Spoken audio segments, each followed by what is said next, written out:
Bonjour à tous et bienvenue dans Smart Patrimoine. Smart Patrimoine, l'émission qui vous accompagne dans la gestion de vos finances personnelles, mais qui décrypte également avec vous les actualités et les enjeux du secteur de la gestion de patrimoine. Justement, une émission tous les jours à 13h sur Bismart. Et au sommaire de cette édition, nous commencerons comme tous les mercredis avec l'écho des cryptos, le rendez-vous crypto-monnaie ou crypto-actifs de Smart Patrimoine. Et en l'occurrence, on reviendra sur une affirmation ou une idée reçue en ce qui concerne le Bitcoin. Le Bitcoin considéré comme un scandale écologique et une affirmation, une idée reçue qui fait son bout de chemin puisque c'est même un argument qui a été ressorti récemment à l'occasion d'un vote au Parlement européen en ce qui concerne la réglementation MiCA. Le Bitcoin est-il réellement un scandale écologique comme semblent vouloir le croire de nombreux acteurs qui travaillent à sa régulation? C'est la question que nous poserons à Alexandre Stashchenko, directeur blockchain et crypto chez KPMG France. Nous enchaînerons ensuite avec Enjeu Patrimoine. Enjeu Patrimoine où nous reviendrons sur l'événement qui se tient sur toute la semaine en ce moment, la semaine de l'épargne salariale. Nous reviendrons sur les dispositifs d'épargne salariale évidemment, mais aussi sur les raisons qui poussent le gouvernement à donner une nouvelle fois mission à 3 ambassadeurs à l'intéressement et à la participation afin de promouvoir ces dispositifs. Ce sera également l'occasion de revenir sur les propositions de Fondact pour développer l'épargne salariale. Nous aurons justement le plaisir de recevoir Pierre Havet, délégué général de Fondact, mais aussi François Perret, économiste, directeur général de Pacte PME, mais aussi ambassadeur à l'intéressement et à la participation. Bienvenue à vous tous qui nous rejoignez. Smart Patrimoine, c'est parti. Et nous commençons donc comme tous les mercredis avec l'écho des cryptos, le rendez-vous crypto-monnaie ou crypto-actifs de Smart Patrimoine. On fait un petit retour en arrière rapide. Le 14 mars dernier se tenait un vote au Parlement européen en ce qui concerne la réglementation MiCA, Market in Crypto Assets. Un amendement dans cette réglementation visait à interdire les crypto-monnaies qui utilisaient la technologie de Proof of Work au motif que ces technologies sont trop polluantes. Cela concernait directement le Bitcoin, mais pas que, d'autres crypto-monnaies également. Finalement, l'amendement a été rejeté. Mais cet amendement pose une vraie question sur le niveau de connaissance des parlementaires européens vis-à-vis des crypto-monnaies. Dire que le Bitcoin est anti-écologique revient à regarder finalement ce sujet avec un biais certain. Mais est-il pour autant écologique? Quel est son impact réel sur l'environnement? Il est très possible, je ne vous le cache pas, qu'on vous réponde « je ne sais pas » à la fin de cette émission, mais en tout état de cause, nous allons tenter de comprendre d'où vient son affirmation et quel est son niveau de véracité. Et pour cela, nous avons le plaisir de recevoir sur le plateau de Smart Patrimoine Alexandre Stashchenko. Bonjour Alexandre Stashchenko. Bonjour. Bienvenue donc sur le plateau de Smart Patrimoine. Vous êtes directeur blockchain et crypto chez KPMG France. On va commencer par l'affirmation. Le Bitcoin, scandale écologique. D'où vient cette affirmation, Alexandre Stashchenko? Elle provient majoritairement d'une double incompréhension. La première, c'est lié à son utilité, tout simplement, et la deuxième, c'est lié à son fonctionnement. Alors, pour détailler un peu sur la première, en réalité, la critique qui se focalise sur l'aspect écologique est une critique souvent qui sert de praticité pour les détracteurs du Bitcoin, dont la plupart d'ailleurs se sont trouvés un engagement écologique dans une pochette surprise il y a pas longtemps. Au moment où ils sont intéressés exactement. au Bitcoin. Mais en réalité, c'est pas tant une critique sur l'aspect écologique, une critique sur son inutilité. Souvent, ce qui va être dit par les détracteurs, c'est regardez, ça consomme beaucoup et ça sert à rien. D'accord. Et la réalité, c'est que c'est cette incompréhension de l'utilité qui permet en face de dire, puisque ça consomme et que c'est inutile, il faut vraiment l'arrêter. Donc ça permet de le comparer par exemple à d'autres industries. Les avions polluent, mais regardez, ça sert à transporter des personnes. Ça, c'est le point à la fin de cet argument-là, c'est effectivement de dire des choses qui polluent, il y en a partout sur la planète. C'est le principe même de toute activité humaine, c'est qu'elle va polluer à un moment donné. La problématique, c'est est-ce que derrière la société accepte la conséquence environnementale pour le bénéfice qu'on en tire. D'accord. Donc ça, c'est une première chose. Et souvent, typiquement, on mentionne des comparaisons du type le Bitcoin consomme plus que des pays X, Y, Z. On ne mentionne pas par exemple les comparaisons inverses. Par exemple, le Bitcoin consomme moins que les sèche-linges dans le monde. Le Bitcoin consomme moins que les guirlandes de Noël aux États-Unis. D'accord. Les guirlandes de Noël aux États-Unis n'ont pas une utilité formidable pour 95% de la planète. Pourtant, on ne vient pas faire cette critique-là, alors même que c'est plus polluant parce que ça consomme plus que Bitcoin. Donc il y a cette incompréhension fondamentale de l'utilité de Bitcoin qui, rappelons-le, est une monnaie incensurable, qui n'a pas besoin de passer par des banques pour fonctionner. Donc pour la moitié de l'humanité qui n'a pas accès au système bancaire, c'est quand même assez pratique. Ça permet de se protéger contre l'inflation, ça permet de faire des transactions internationales, etc., etc. Donc c'est vrai que pour le français moyen, qui a un système bancaire qui fonctionne bien et une monnaie stable, ça peut être difficile d'en voir l'intérêt. Mais quand on dézoome, on est au Liban, on est en Turquie, on est en Venezuela, on est en Argentine, on est en Russie ou en Ukraine en ce moment. On veut protéger son patrimoine. Le Bitcoin est une véritable alternative. Et donc là, on est prêt, entre guillemets, à faire le sacrifice de son impact environnemental pour son utilité. Alors là, effectivement, on traite de ce sujet-là en lien justement avec une réglementation européenne, donc avec un système financier qui fonctionne. Donc là, effectivement, on fait le lien entre impact écologique et utilité. Mais alors, si on se concentre vraiment sur le sujet écologique, est-ce qu'il est possible aujourd'hui de dire que le Bitcoin est anti-écologique ou au contraire qu'il n'est pas si néfaste sur l'environnement, ou est-ce que c'est très compliqué de répondre à cette question ? C'est très compliqué de répondre à cette question, ne serait-ce que parce que la réalité est toujours complexe et que donc c'est pas aussi simple que ça. Et donc ça, c'est la deuxième incompréhension que je mentionnais. Effectivement, c'est de l'incompréhension sur le fonctionnement. D'accord. Souvent, par exemple, on va voir des comparaisons qui sont de dire Bitcoin, une transaction Bitcoin consomme tant, et donc c'est absolument pas efficace comparé à un Visa ou un Mastercard, par exemple. Mais ça, c'est une incompréhension totale de comment fonctionne le système. Premièrement, parce que Bitcoin n'est pas Visa, c'est-à-dire que Bitcoin, c'est un système complet. Bitcoin, c'est la monnaie, le système de paiement, un système de règlement de livraison finale, etc., etc. Visa, c'est un système d'autorisation. D'accord. Donc Visa sans l'euro ou sans le dollar, ça ne fonctionne pas. Visa sans les banques, ça ne fonctionne pas, etc., etc. Donc Visa est un chaînon d'un système financier complexe, Exactement. Bitcoin est un système financier. Donc on est en train de comparer des pommes et des poires, et donc forcément, ça donne un résultat qu'on souhaite à la fin. Donc ça, c'est une première chose. La deuxième chose sur l'incompréhension liée au fonctionnement, c'est qu'en réalité, cette consommation d'énergie qui est nécessaire pour sécuriser le réseau, de la même façon que des serveurs bancaires sécurisent des réseaux et consomment de l'énergie, des coffres-forts sécurisent un réseau, etc. Cette consommation, elle provient d'entreprises ou de personnes qu'on appelle des mineurs et qui se retrouvent face à un business model qui est de consommer de l'énergie, donc ils ont un prix de l'électricité très important, et en face, ils ont des revenus qui gagnent en général des bitcoins, si par exemple ils minent du bitcoin. Donc leur seule façon d'être rentable, c'est d'aller minimiser leur coût de leur énergie, puisqu'ils ne maîtrisent pas le prix du bitcoin, et s'ils le faisaient, ils seraient très contents, mais en tout cas, ils ne le maîtrisent pas. Donc cette maîtrise du prix de l'énergie, ils vont s'appuyer sur un avantage compétitif majeur qu'ils sont le seul à avoir, c'est qu'ils sont géo-indépendants. Un mineur de bitcoin s'en fiche éperdument de là où il est. C'est-à-dire qu'il n'a pas besoin d'être à côté d'une zone de consommation, il n'a pas besoin d'être à côté d'un centre urbain, il n'a pas besoin d'être à côté d'une plateforme logistique, un port, un aéroport, il n'a pas besoin d'être à côté d'une ressource naturelle, il n'a rien besoin de tout ça, il a besoin d'une prise électrique. Exactement, et même pas raccordé au réseau. D'accord. Il a juste besoin d'électricité. Donc il peut être sur un réseau indépendant, il peut être sorti du réseau global, etc. Il a juste besoin d'une prise électrique et d'une connexion Internet, évidemment. Et donc ça, cette caractéristique fondamentale va l'amener à chercher partout sur la planète l'énergie la moins chère. Très souvent, l'énergie la moins chère, elle est située dans des endroits qui sont isolés. Parce qu'il y a de l'énergie, mais il n'y a personne en face pour la consommer. C'est souvent, par exemple, des barrages hydroélectriques. Vous prenez la Sibérie, il y a des tonnes de barrages hydroélectriques, personne ne s'en sert parce qu'il n'y a personne sur place. Dans d'autres endroits, on a un problème d'œufs et de poules.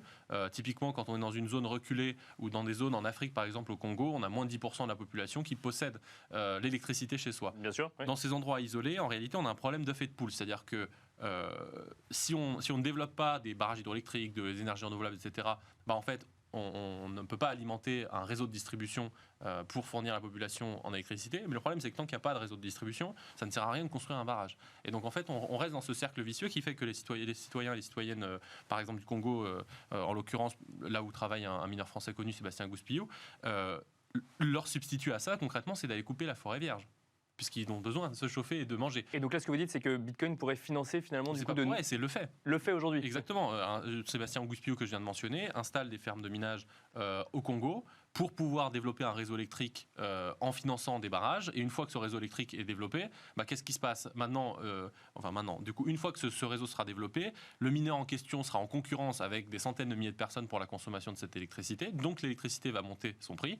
Donc lui n'a aucun intérêt à être là, il va s'en aller. Sauf que lui aura accompli son œuvre, entre guillemets. Mais alors, il y a quand même des arguments pour ceux qui attaquent le Bitcoin sur son côté anti-écologique. C'est par exemple le fait que la Chine ferme ses fermes de minage au Bitcoin, justement, avec l'argument de dire c'est trop polluant parce qu'on utilise de l'énergie qui sort de mines à charbon, pour le coup. Encore une fois, c'est un peu plus complexe que ça. C'est-à-dire que, par exemple, la source principale qui a servi au Parlement européen pour légiférer, pour tenter de légiférer sur le sujet, était une source... était quand même à 8 voix près, hein, donc effectivement, on a failli légiférer et interdire le Bitcoin. Cette source-là, par exemple, exemple parmi d'autres, sa méthode de calcul pour dire que le Bitcoin pollue, c'est de dire... On regarde des poules de minage, donc des gens qui minent, on regarde leur adresse IP, chose qui déjà peut être fausse, puisqu'on peut passer par un VPN, on peut faire plein de choses, on peut contourner les IP. On le fait déjà pour regarder des séries, parfois en France, donc effectivement pour miner du Bitcoin. Et donc évidemment c'est déjà faux, mais bon, passons. L'étape d'après, c'est de dire, ok, donc imaginons que l'IP soit en Chine, eh bien on applique le mix énergétique du pays à ce mineur. D'accord. Alors, ok. ce qui est complètement faux, puisque en fait, si le mineur, encore une fois, est en bas d'un barrage au Sichuan, ce qui était le cas de la plupart des mineurs en Chine, ils ne consomment pas 80% de charbon ou 70%, en tout cas comme le mix électrique chinois, ils consomment 100% d'hydroélectrique. Donc cette assertion qui vise à dire, vu que c'est en Chine, forcément ça consomme le mix électrique chinois, elle est fausse. De la même façon que si vous êtes sur un réseau indépendant, vous ne consommez pas les électrons du réseau en général. Alors, juste pour terminer, en Chine, effectivement, il y avait un endroit qui était la Mongolie intérieure, dans lequel il y avait beaucoup de charbon, et qui avait un gouvernement local qui sponsorisait le charbon. C'est-à-dire qui finançait, qui subventionnait le charbon. Donc effectivement, si on vient... donner des subventions pour utiliser du charbon, le mineur reste dans sa logique économique, c'est-à-dire si c'est moins cher, j'y vais. Et donc effectivement, ce que ça veut dire en conclusion, c'est que la seule chose qu'on peut tenter de dire, c'est que le minage de Bitcoin, il a structurellement tendance à devenir vert parce que les sources d'énergie pas chères, c'est en général les surplus du renouvelable, voire les déchets. D'accord. Les plateformes pétrolières, il y a des déchets qu'on ne sait pas utiliser, on les rejette dans l'atmosphère, on sait s'en servir pour faire du minage de Bitcoin. Mais effectivement, ça ne veut pas dire que conjoncturellement, ici et là, pour diverses raisons, de subventions, de soutien, etc., on ne veut pas avoir 10, 15, 20, 25% qui ne sont pas fossiles. Mais ça revient au premier point, de l'utilité. Un mot, Alexandre Stashchenko, justement sur le sujet de la source. Alors effectivement, une des sources citées par le Parlement européen, c'est donc un blog ou un site internet qui s'appelle Digiconomist, qui existe depuis 2015 ou 2016, j'ai plus la date exactement. Qui a été remis en cause plusieurs fois. Et alors moi, ce que je trouve assez étonnant, c'est que quand on voit le Parlement européen légiférer, on se dit, ils ont des informations que nous, on n'a pas. Et alors en fait, si, ils ont les mêmes que la communauté crypto, et parfois des informations qui ont été remises en cause par la communauté crypto et qui servent quand même à légiférer sur le Bitcoin. Et qu'est-ce qu'on peut en penser aujourd'hui? C'est un manque de connaissances ou une volonté d'encadrer d'une manière ou d'une autre ce Bitcoin? En fait, ça montre simplement, déjà, premièrement, que c'est un prétexte, encore une fois, c'était cet argument écologique. Pour beaucoup de gens, ils se sont découverts une passion écologique il y a 6 mois parce que c'est un biais qui permet d'attaquer Bitcoin. Et sur d'autres sujets, typiquement, il y a des gens qui passent leur journée à critiquer Bitcoin, mais qui font tous les week-ends un voyage en avion quelque part en Europe. Donc, la conscience écologique à moitié, quoi. Mais effectivement, cette source, elle est très critiquable, et pas que par la communauté crypto. Il y a plein de spécialistes d'énergie qui ont dit c'est n'importe quoi ce calcul-là et ça n'a aucun sens. C'est assez grave dans la mesure où effectivement on constate que on allait probablement restreindre la liberté financière de 500 millions de personnes, l'accès à de la propriété numérique, à des monnaies alternatives, etc., sur la base non pas d'un article académique ou même d'une source fiable, mais sur la base d'un blog. Il faut que les gens se rendent compte. C'est un blog de la part d'un employé d'une banque centrale, qui déjà est en conflit d'intérêts majeur, puisque évidemment, on n'est pas prédisposé à bien sûr. Quand on est employé d'une banque centrale, qui n'a aucune espèce d'expertise en environnement ou en énergie, c'est-à-dire qu'il n'a aucun background, il n'a jamais travaillé dans le secteur nulle part. Il est actuellement doctorant et non chercheur, mais se présente évidemment comme chercheur partout. Il donc sort un blog personnel. Et ce blog personnel sert de source unique à tous les médias depuis presque 7-8 ans. Oui, parce que le sujet, c'est pas de remettre en cause son initiative qui est louable, c'est juste de dire, effectivement, il y a peut-être d'autres sources qu'il faut regarder quand on est parlementaire et qu'on veut légiférer au niveau européen sur le sujet. On espère un minimum qu'effectivement les parlementaires croisent leurs sources, font leur travail de recherche et d'analyse. Et il se trouve que moi, quand j'ai fait mon petit travail d'enquête et que j'ai lu ce projet de règlement, en fait, déjà, on constate que les sources ne sont pas données. Donc c'est moi qui ai dû aller regarder dans les paragraphes les chiffres qui étaient mentionnés et qui a dû comparer ces chiffres avec d'éventuelles sources. Et je trouve une concordance très forte entre les sources digitales et ces chiffres-là. Mais une fois qu'on a dit ça, c'est quand même assez grave de se dire qu'effectivement, on allait potentiellement faire tout ça sur la base d'un blog. Et on aurait espéré qu'effectivement, les parlementaires européens diversifient leurs sources, parce que le combat n'est entre guillemets pas fini, dans le sens où ça n'a pas été juste rejeté parce que c'était pas intelligent. Ça a été rejeté parce que ça faisait un tollé, et que donc du coup, ils se sont dit, on remet ça à la taxonomie verte, c'est-à-dire les définitions dans l'Union européenne qui permettent de dire qu'est-ce qui est green et qu'est-ce qui ne l'est pas. Alors il va falloir qu'on arrête là malheureusement, mais effectivement, merci d'avoir fait un petit peu de pédagogie avec nous, Alexandre Stashchenko, sur le sujet d'impact écologique et environnemental du Bitcoin. Je rappelle que vous êtes directeur blockchain et crypto chez KPMG France, et pour ceux qui seraient encore plus intéressés sur le sujet ou qui voudraient aller chercher un petit peu plus loin, je les invite à suivre votre fil Twitter. Vous commentez de manière très régulière l'avancée des discussions en matière de réglementation sur le sujet crypto-monnaie. Merci beaucoup, Alexandre Stashchenko. Merci à vous de nous avoir suivis. On se retrouve tout de suite dans Enjeu Patrimoine. Et nous enchaînons à présent avec Enjeu patrimoine, où nous allons revenir sur ces sujets d'épargne salariale dans le cadre de la semaine de l'épargne salariale. Nous allons revenir sur ces dispositifs, mais surtout sur les raisons qui poussent le gouvernement à donner une nouvelle fois mission à 3 ambassadeurs à l'intéressement et à la participation afin de promouvoir ces dispositifs. Et les raisons vont nous amener à nous poser la question de la situation actuelle en matière d'épargne salariale au sein des entreprises françaises. Pour en parler, nous avons le plaisir de recevoir sur le plateau de Smart Patrimoine Pierre Havet, délégué général de Fondacte. Bonjour Pierre Havet. Bonjour. Bienvenue sur le plateau de Smart Patrimoine. Fondacte qui a des propositions également en matière d'épargne salariale. Fondacte, un petit mot rapide, c'est finalement une association qui rassemble les entreprises, je cite votre site internet, convaincus du partage de la création de valeur, donc les entreprises qui pratiquent l'épargne salariale. Totalement. Une centaine d'adhérents, une association qui existe depuis une quarantaine d'années, et donc une association qui fait aussi des propositions dans le contexte de la semaine de l'épargne salariale, entre autres, après avoir organisé il y a quelques semaines nos rencontres. On avait réuni à la fois les praticiens, le monde financier qui est autour, et puis aussi le monde parlementaire. Eh ben, on va revenir justement sur ces propositions dans un instant. Pour nous accompagner également, François Perret est en plateau. Bonjour. Bonjour. François Perret, vous êtes économiste, directeur général de Pacte PME, mais aussi et surtout dans le sujet qui nous anime aujourd'hui, ambassadeur à l'intéressement et à la participation. Vous êtes également membre de la Société d'économie politique. Vous êtes ambassadeur à l'intéressement et à la participation, François Perret, pour la 3e année consécutive. Ça fait 3 ans que le gouvernement nomme 3 ambassadeurs à l'intéressement et à la participation. Qu'est-ce qu'il faut comprendre de cette nouvelle décision pour la 3e année consécutive de nommer des ambassadeurs sur le sujet? C'est qu'il y a encore beaucoup de pédagogie à faire niveau entreprise. Il faut comprendre que l'épargne salariale et le partage de la valeur, c'est pas un sprint, c'est plutôt un marathon. C'est un travail de fond. Effectivement, pour qu'on puisse diffuser l'épargne salariale dans l'ensemble des entreprises et pas seulement dans les grands groupes et les ETI qui sont déjà très largement équipés, il faut effectivement faire beaucoup de pédagogie, sans doute davantage de simplification, j'imagine qu'on y viendra. Il faut convaincre les employeurs, il faut convaincre les salariés, il faut convaincre les branches professionnelles. Donc c'est vraiment un travail de fond sur lequel il faut être équipé, et c'est la raison pour laquelle je crois le gouvernement a fait appel à 3 personnalités qui sont relativement complémentaires pour faire passer ces messages. Alors, on a, et là, dans le cadre de la semaine de l'épargne salariale, l'AFG a communiqué quelques chiffres. Je lis juste le titre du communiqué de presse, des dispositifs plébiscités par les épargnants. Donc on voit effectivement des épargnants qui mettent de plus en plus d'argent et de plus en plus d'argent de manière volontaire sur ces dispositifs d'épargne salariale. Moi j'ai envie de vous poser la question, François Perret, qu'est-ce qui bloque côté entreprise? Puisque je rappelle juste que côté grand groupe, c'est assez mécanique finalement d'avoir des dispositifs d'épargne salariale, c'est même obligatoire. Qu'est-ce qui bloque du côté intégralité du paysage des entreprises françaises et donc plutôt côté PME et ETI?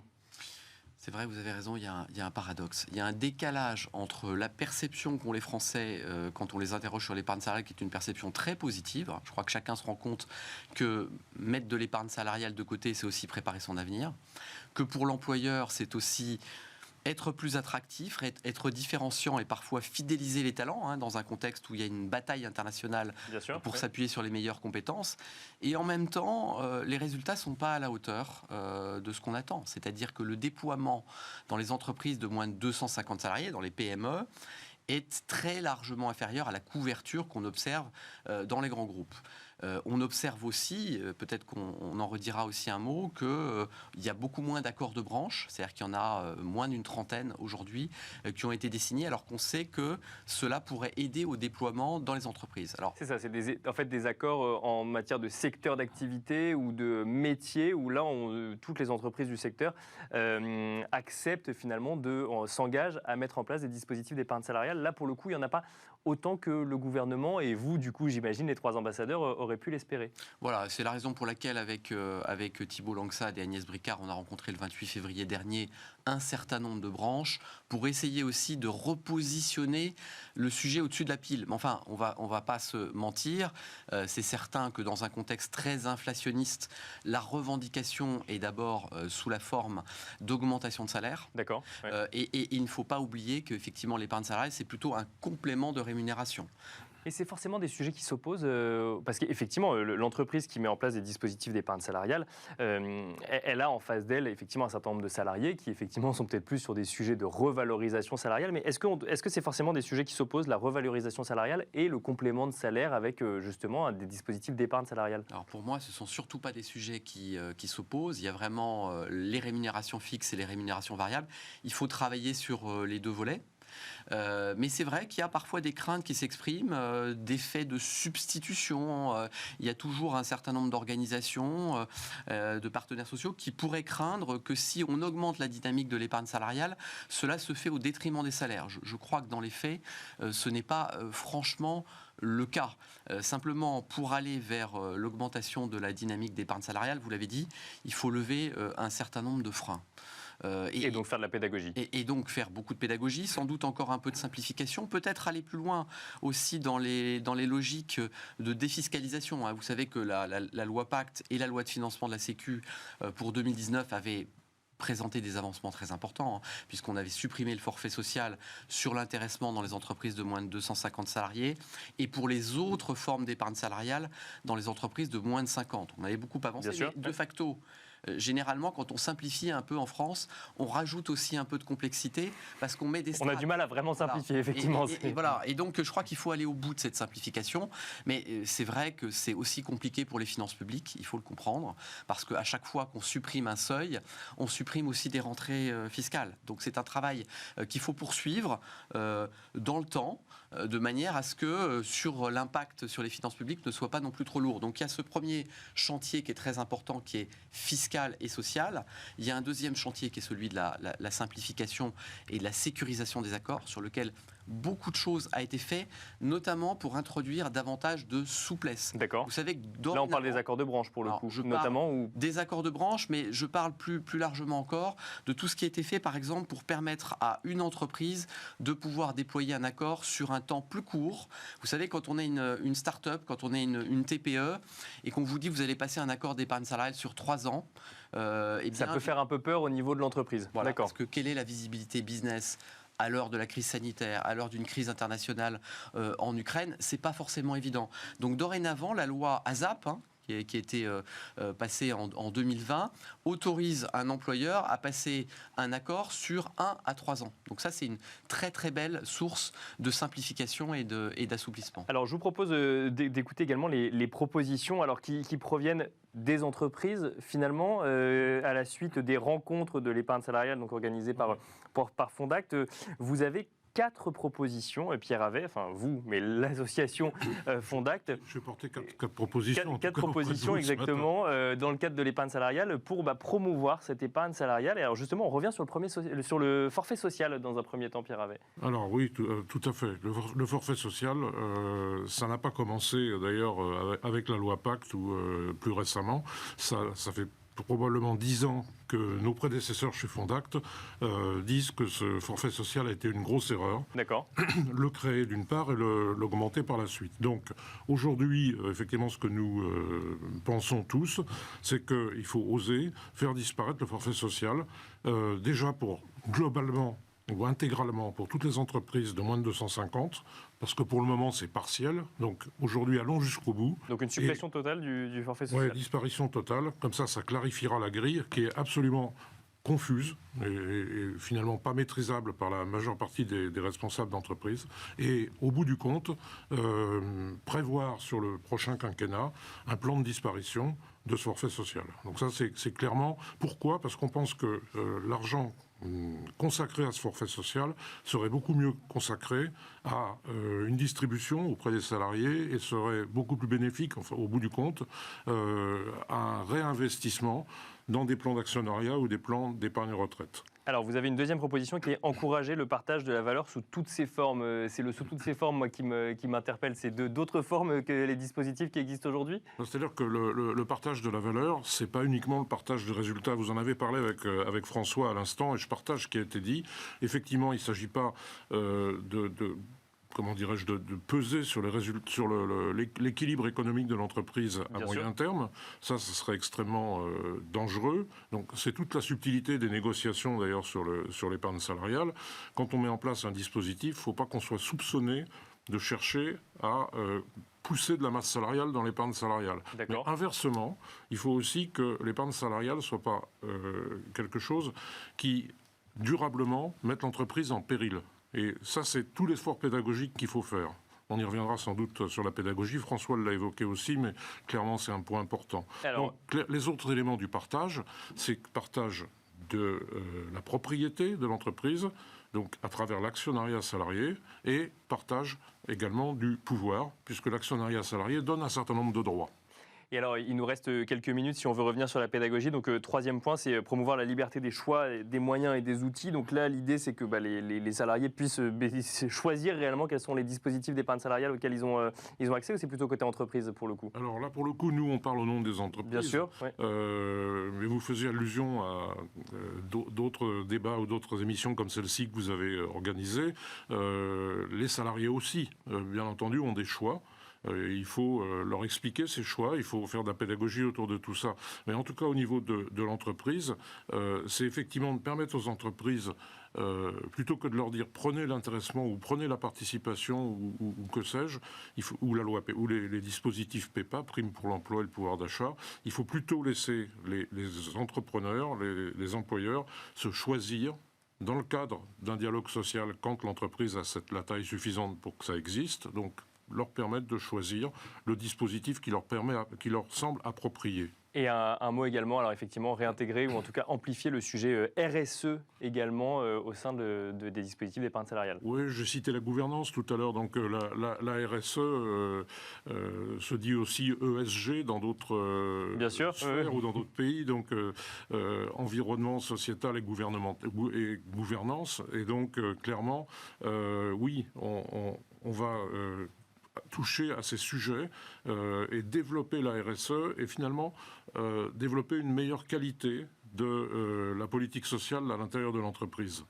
Et pouvoir la mesurer. Et donc finalement revenir sur les questionnements actuels d'un certain nombre d'épargnants au-delà de l'épargne salariale effectivement en matière de RSE. Un mot rapide, il nous reste une minute sur le sujet pédagogie, peut-être avec vous François Perret. Du coup il faut faire de plus en plus de pédagogie, c'est l'objectif de cette semaine de l'épargne salariale. C'est une pédagogie qui est adressée à qui? Aux dirigeants d'entreprise? Alors effectivement on a parlé des salariés, mais après faut s'adresser aux dirigeants d'entreprise aujourd'hui? Je crois pas qu'il y ait de résistance forte chez les employeurs qui ont bien compris tous les avantages. Néanmoins, je pense qu'ils ne connaissent pas forcément tous les dispositifs qui existent.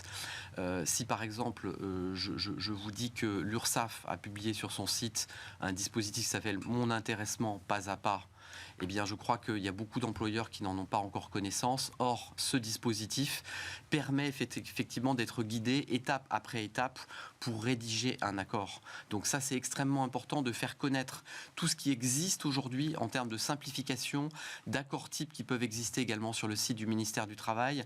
Donc beaucoup d'éléments en direction de l'employeur.